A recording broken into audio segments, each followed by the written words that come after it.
Guys देखिए, do मतलब होता है नहीं चलेगा या फिर इससे काम नहीं चलेगा। सेकंड डू का मतलब होता है पक्का या फिर जरूर। फिर एक और डू है जिसका मतलब होता है करता तो है।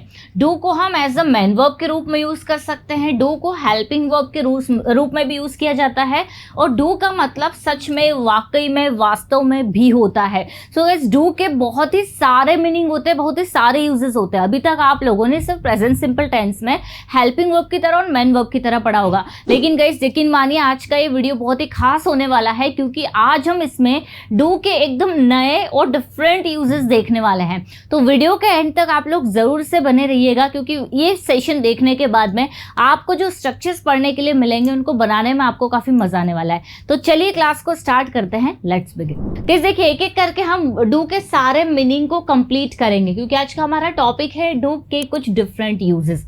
तो पहला हमारा यूज दिया हुआ है यहाँ पर डू, जिसका मतलब क्या निकलता है। देखिए यहाँ पर सेंटेंस दिया हुआ है I do respect your opinion. तो यहाँ पर मतलब जब आप प्रेजेंट सिंपल टेंस में आप डूडर्स का यूज अफर्मेटिव सेंटेंसेस में करते हैं, जैसे प्रेजेंट सिंपल टेंस आप लोगों ने पढ़ा ही होगा, मैं इंग्लिश बोलती हूँ, मैं उससे बात करती हूँ, वह यहाँ आता है, मैं सेंटेंसेस बनाती हूँ, इस तरह से। लेकिन अगर आप इनमें डू और डस लगा देते हैं सब्जेक्ट के बाद में, सो गाइस इसका मतलब निकलता है वास्तव में या फिर सच में, वास्तव में, सच में या फिर वाकई में। एग्जाम्पल्स देखते हैं। I do respect your opinion, मैं वाकई में तुम्हारी राय के रिस्पेक्ट करता हूँ। अगर हम यहाँ पर डू नहीं लगाएंगे तो इसका सिंपल मीनिंग निकलेगा आई रिस्पेक्ट योर ओपिनियन, मतलब मैं तुम्हारी ओपिनियन की रिस्पेक्ट करता हूँ। लेकिन डू लगाने से क्या हुआ, हम बता रहे हैं कि वाकई में, सच में मैं ऐसा करता हूँ या करती हूँ। We do want to help you, हम वाकई में तुम्हारी मदद करना चाहते हैं या फिर हम सचमुच तुम्हारी मदद करना चाहते हैं। तो क्या मीनिंग निकल रहा है, वास्तव में, सच में, वाकई में। You do deserve second chance, तुम रियली मतलब तुम वास्तव में सेकेंड चांस डिजर्व करते हो, तुम सचमुच सेकेंड चांस डिजर्व करते हो। I do feel bad for what happened, जो कुछ भी हुआ उसके लिए मुझे सच में बुरा फील हो रहा है, बुरा लग रहा है, मुझे वास्तव में बुरा लग रहा है जो कुछ भी हुआ उसके लिए। क्लियर। तो गाइस, जब भी आप प्रेजेंट सिंपल टेंस का यूज़ करते हैं ये बताने के लिए कि आप किसी काम को करते हैं, लेकिन अगर आपको उसमें सचमुच ऐड करना है, वाकई ऐड करना है, तो आप वहाँ पर सब्जेक्ट के बाद में डू और डस का यूज़ कर लेंगे। चलिए नेक्स्ट हम बढ़ते हैं हमारे अगले स्ट्रक्चर की ओर। यहाँ पर भी फिर से डू लिया हुआ है जो कि सेंटेंसेस के स्टार्टिंग में है। अब इसका मतलब क्या निकलता है गाइस, जरूर या फिर हम पक्का भी कह सकते हैं। इसका यूज आपको तब करना है जब आप किसी चीज की अनिवार्यता बता रहे हैं कि यह काम जरूर करना है या जरूर ऐसा करना। इसका यूज आप सेंटेंस के स्टार्टिंग में करेंगे और कोशिश करिएगा जो V1 ऑब्जेक्ट मतलब जो इंपेरेटिव सेंटेंसेस होते हैं उसका ये वाला जो स्ट्रक्चर होता है इसके आगे आपको डू लगा लेना है। मान लीजिए आप किसी को कहते हैं कि समय पर आ जाना, तो आप सिंपल सेंटेंस क्या बनाते हैं, come on time, come on time. इसका मतलब क्या निकलता है, समय पर आ जाना। लेकिन यहाँ पर आप इसकी अनिवार्यता को बता रहे हैं कि भैया ये काम आप जरूर से कर लेना, तो आपको कुछ नहीं करना है, इसके आगे सिंपली आप डू का यूज कर लेंगे। तो यहाँ पर इसका मतलब निकल जाएगा जरूर, ऐसा जरूर कर लेना, जरूर समय पर आ जाना। या फिर अगर मैंने आपसे कहा कि इंग्लिश में बात करना, तो सिंपल सा सेंटेंस हमारा क्या बनेगा, टॉक इन इंग्लिश। लेकिन अगर मुझे इसमें ज़रूर ऐड करना है कि इंग्लिश में बात ज़रूर करना, पक्का इंग्लिश में बात करना, डू टॉक इन इंग्लिश, तो कुछ भी नहीं करना है, इंपेरेटिव सेंटेंसेस के आगे हमें डू लगा देना है, जिससे ये इसके अनिवार्यता को शो करेगा कि हाँ ऐसा आपको ज़रूर करना है। सेंटेंसेस देखते हैं। डू कॉल मी, मुझे कॉल ज़रूर करना। If you need any help, अगर आपको कोई मदद की ज़रूरत है। डू लेट मी नो, मुझे ज़रूर से बताना, मुझे पक्का बताना। If you have any questions, अगर तुम्हारे पास कोई क्वेश्चंस है, अगर तुम्हें कोई क्वेश्चंस पूछने हैं तो मुझे ज़रूर बताना, मुझे ज़रूर पता चलने देना। डू ट्राई दिस डिश, इस डिश को ज़रूर ट्राई करना, इस डिश को पक्के में ट्राई करना। इट्स अमेजिंग, यह बहुत ही कमाल की है। ठीक है, तो हम यहाँ क्या कर रहे हैं, सिंपल सिंपल सेंटेंसेस के आगे डू लगा रहे हैं ज़रूर बताने के लिए। जैसे कि do send me the details, मुझे डिटेल्स ज़रूर सेंड करना, पक्के में मुझे डिटेल्स सेंड कर देना। आप अगर चाहे इसमें से अगर डू आप हटा देते हैं तो ये हमारे सिंपल से सेंटेंसेस बन जाते हैं। जैसे मुझे डिटेल सेंड कर देना, इस डिश को ट्राई करना, मुझे बताना अगर कोई क्वेश्चन हो, या मुझे कॉल करना अगर तुम्हें कोई मदद चाहिए। लेकिन हमने डू लगाकर सेंटेंस को थोड़ा सा एम्फेसाइज किया, जोर देकर बोला कि आपको ऐसा ज़रूर करना है। कुछ और एग्जाम्पल्स देखते हैं, जैसे कि उसकी मदद कर देना तो हेल्प हिम, लेकिन अगर हमें बोलना हो कि ज़रूर उसकी मदद करना, डू हेल्प हिम। यहाँ आ जाना कम हियर, यहाँ ज़रूर आ जाना डू कम हियर। ठीक है, सो गाइस बहुत ही ईजी है। हमने पहले में देखा कि सब्जेक्ट के बाद में लग रहा था अफर्मेटिव प्रेजेंट सिंपल सेंटेंसेस में, यहाँ ये इंपरेटिव सेंटेंस में पहले लग रहा है वर्ब के। अब नेक्स्ट जो स्ट्रक्चर है विल नॉट डू, जिसका मतलब होता है से काम नहीं चलेगा,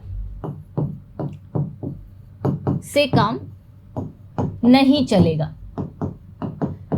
आप लोगों ने डे टू डे लाइफ में ऐसे सेंटेंसेस अक्सर सुने होंगे कि इतना इनफ नहीं है, या फिर जैसे हम कह सकते हैं कि ये वाली ड्रेस पार्टी में नहीं चलेगी, इससे काम नहीं होगा, या फिर क्या आपको कॉफ़ी चलेगी, या मुझे कॉफ़ी नहीं चलेगी, कॉफ़ी से काम नहीं होगा। तो जब हम ऐसे सेंटेंसेस बनाते हैं कि इससे काम नहीं चलेगा, ये पर्याप्त नहीं है, ये काम नहीं करेगा, ऐसे सेंटेंसेस बनाने के लिए हमें विल नॉट डू का यूज़ करना होता है। कुछ एग्जाम्पल्स देखते हैं, जैसे कि this dress will not do for the wedding, शादी के लिए यह वाली ड्रेस नहीं चलेगी, मतलब ये काम नहीं आएगी, ये इनफ नहीं है। 2 से 3 तरीका हो सकता है इसको बोलने का कि यह बोतल नहीं चलेगी, या यह बोतल काम नहीं आएगी, यह बोतल इनफ नहीं है, इस तरह से। तो विल के बाद ही आपको डू का यूज़ करना है, मतलब विल नॉट डू। ये देखिए, a simple apology will not do this time, एक साधारण सी माफ़ी काम नहीं करेगी, काम नहीं चलेगा साधारण सी माफ़ी से। Your hand writing is too messy, आपकी हैंड राइटिंग तो बहुत ही ज़्यादा ख़राब है। This will not do in the exam, exam में यह नहीं चलेगी। ठीक है, एग्ज़ाम में यह काम नहीं आएगी। वैसे ही हम कह सकते हैं कि this chair will not do in this office, इस ऑफिस में यह चेयर नहीं चलेगी, मतलब काम की नहीं है, काम नहीं आएगी। क्लियर? तो गाइस विल नॉट डू मतलब होता है नहीं चलेगा या नहीं चलेगी। इसके कुछ सेंटेंसेस आप कमेंट करके ज़रूर बताइएगा। अगर हम इसके स्ट्रक्चर की बात करें तो स्ट्रक्चर में आप सबसे पहले सब्जेक्ट लगा दीजिए और फिर आपको विल नॉट डू का यूज़ करना है। आगे आपका जो भी सेंटेंस है, जैसे for the wedding, this time, जो भी आपका सेंटेंस है यहाँ पर दिया हुआ इन दी एग्जाम, उसको आप कंटिन्यू कर सकते हैं। आई होप गाइस ये वाला स्ट्रक्चर भी आपको समझ में आया होगा। नेक्स्ट गाइस अगर हम लोग बात करें तो डू डज का यूज करता तो है वाले सेंस में भी यूज होता है। कैसे? देखिए, आप लोगों ने प्रेजेंट सिंपल टेंस पढ़ा है। जैसे अगर मुझे कहना हो कि मैं इंग्लिश पढ़ाती हूँ तो हमारा सेंटेंस बनता है आई टीच इंग्लिश। ये हमारा सिंपल सा सेंटेंस है, आई टीच इंग्लिश, मैं इंग्लिश पढ़ाती हूँ। या फिर वह यहाँ आता है तो ही कम्स हियर। क्लियर? ये हमारे कुछ सिंपल सेंटेंसेस हैं। लेकिन गाइस अगर हम इन्हीं सेंटेंसेस में डू और डज लगा देते हैं तो यहाँ पर ये शो करता है कि हम इस काम को करते तो है। जैसे मैंने कहा मैं इंग्लिश पढ़ाती हूँ तो आई टीच इंग्लिश। लेकिन अगर मुझे एम्फसाइज करना हो, जोर देकर बोलना हो मेरी बात को कि मैं इंग्लिश पढ़ाती तो हूँ, तो अब हमारा सेंटेंस बन जाएगा आई डू टीच इंग्लिश। ये देखिए, आई डू टीच इंग्लिश। या फिर अगर मुझे कहना हो कि वह यहाँ आता तो है, सिंगुलर के साथ में आप डस का यूज कर लेंगे, तो वह यहाँ आता तो है, अब हमारा सेंटेंस बनेगा ही डज कम हियर। या फिर मैं वहाँ जाती तो हूँ, तो आई डू गो देयर। ये देखिए, तो यहाँ पर हमने डू और डस का यूज किया सब्जेक्ट के बाद में ये बताने के लिए कि हम किसी काम को करते तो हैं। कुछ और एग्जांपल्स, मैं उसकी मदद करती तो हूँ, आई डू हेल्प हर। तुम यहाँ आते तो हो, यू डू कम हियर। मैं प्रैक्टिस करती तो हूँ, आई डू प्रैक्टिस। किसी ने आपसे कहा कि यार तुम तो प्रैक्टिस ही नहीं करते हो, आप उसको बता रहे कि मैं प्रैक्टिस करती तो हूँ, आई डू प्रैक्टिस। क्लियर। तो डू का यूज आप जोर देने के लिए भी करते हैं, ये बात बताने के लिए कि आप इस काम को करते तो है। नेक्स्ट गाइस अगर हम लोग बात करें तो हमारा सेकंड स्ट्रक्चर है एज अ मैन वर्ब के रूप में, मतलब डू को यूज किया जाता है, जिसका मतलब क्या होता है, करना। ये एक मैन वर्ब भी है।